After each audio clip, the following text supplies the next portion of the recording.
We begin around 30,000 BC. The Earth is in its last ice age. The sea level is about 120 meters lower than current levels. The American continent is completely isolated by large glaciers. Yet, the first signs of human occupation are popping up everywhere. Tools, bones of hunted animals, and fires appear in various places on the continent. To this day, the origins of these early settlements remain a mystery, but a few theories are suggested.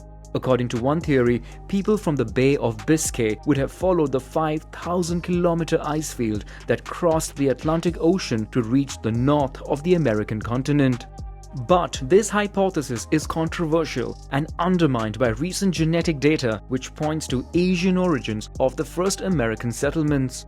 Another theory contemplates that groups sailed along the Kelp Highway, a gigantic seaweed forest rich in fish that ran along the Pacific Rim from North Asia to America.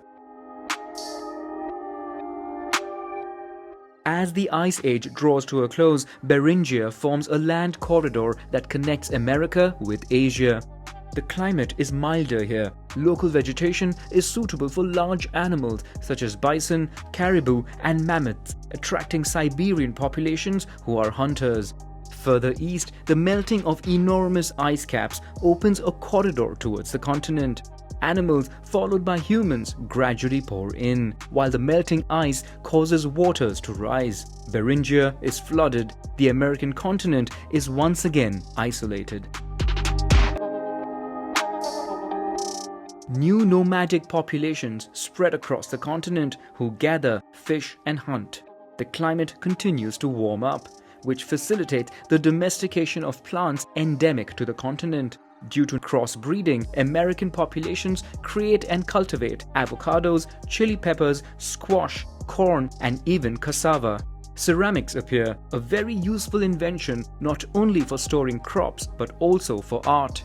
Meanwhile, animals such as the llama and guinea pigs are domesticated.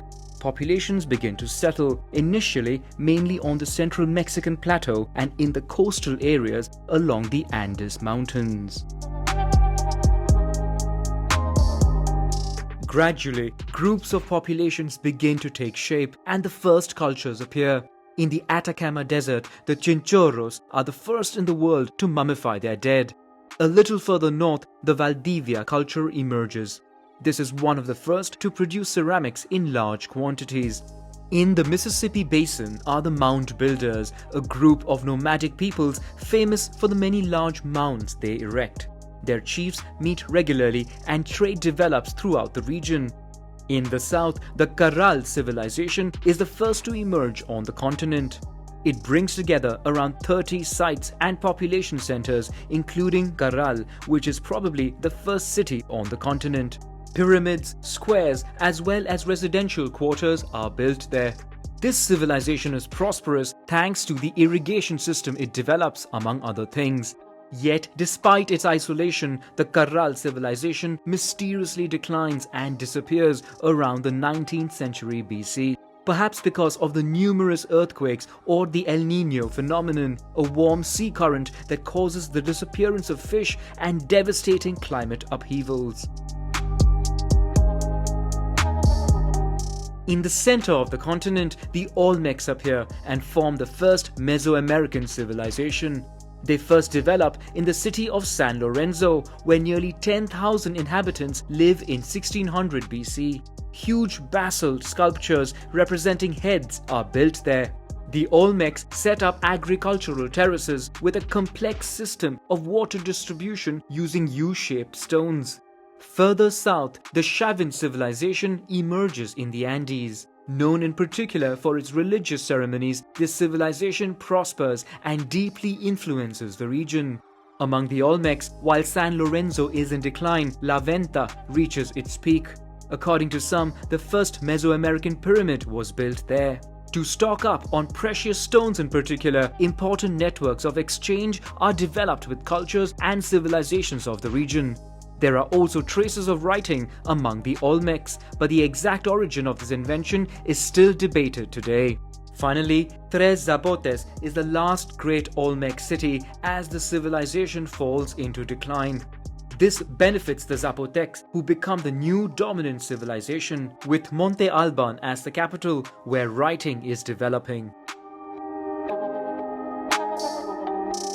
A little further north is an important city called Quiquilco, but it declines from the 1st century BC because of the neighboring volcano Xitle, which in one or more eruptions covers the city in lava and destroys the surrounding fertile land.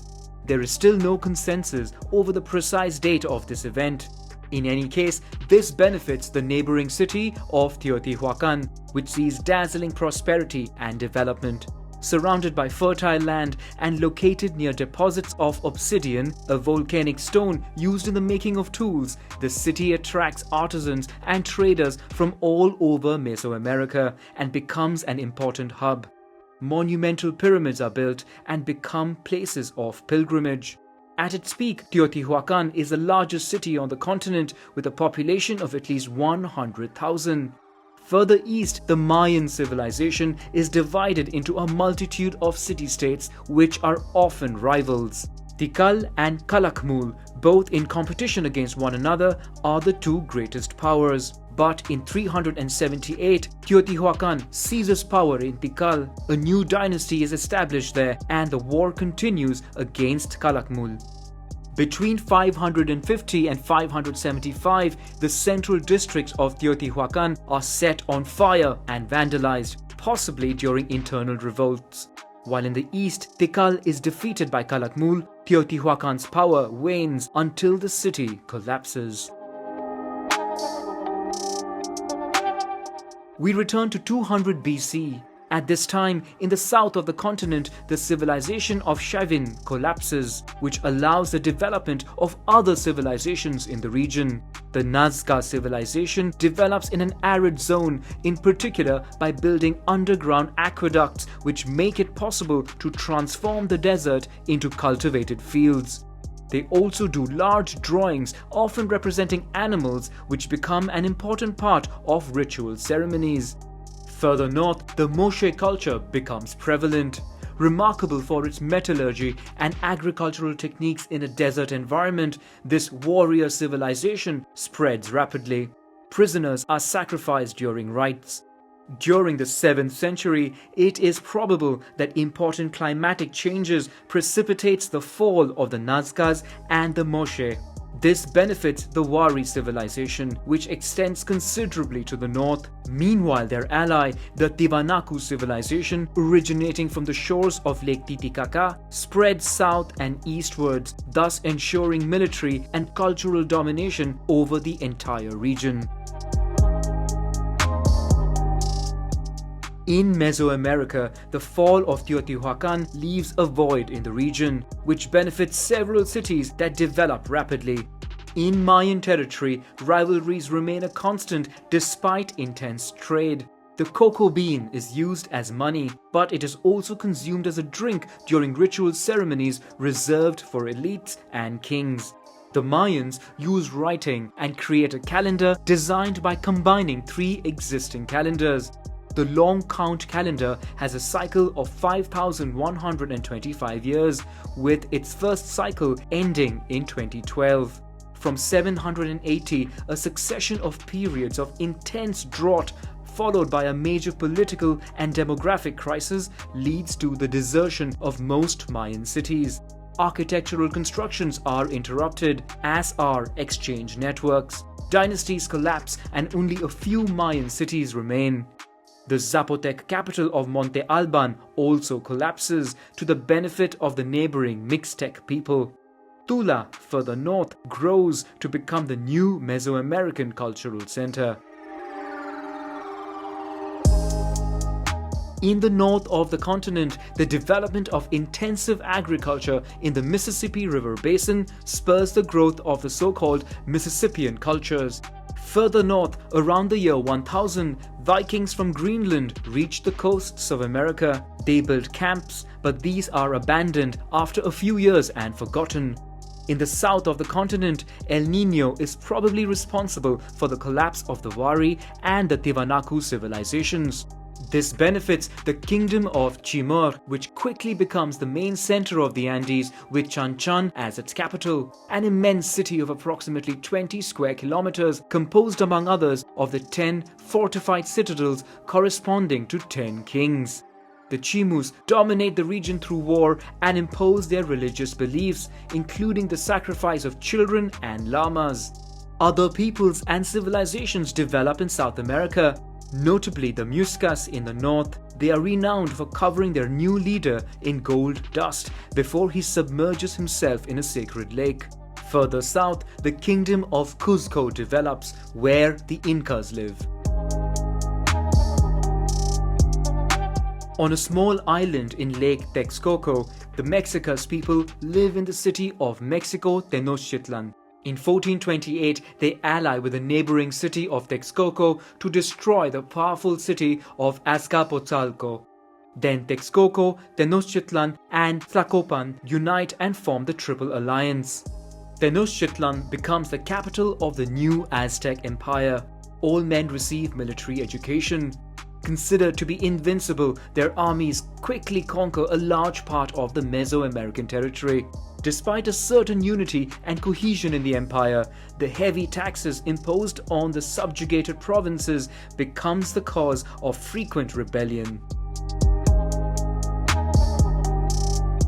In 1438, after pushing back an offensive in Cuzco, Pachacuti becomes the new Inca emperor.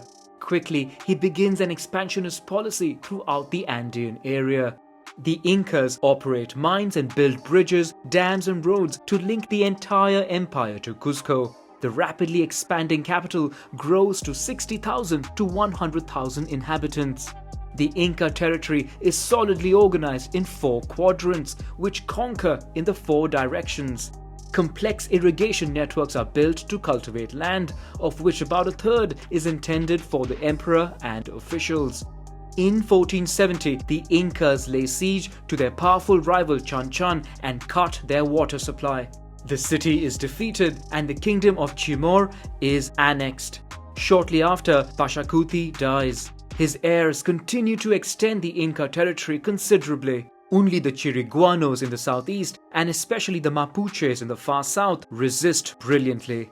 The emperor then hears about mysterious explorers in the north of the empire. He sets out to find them, but contracts an unknown illness and quickly dies.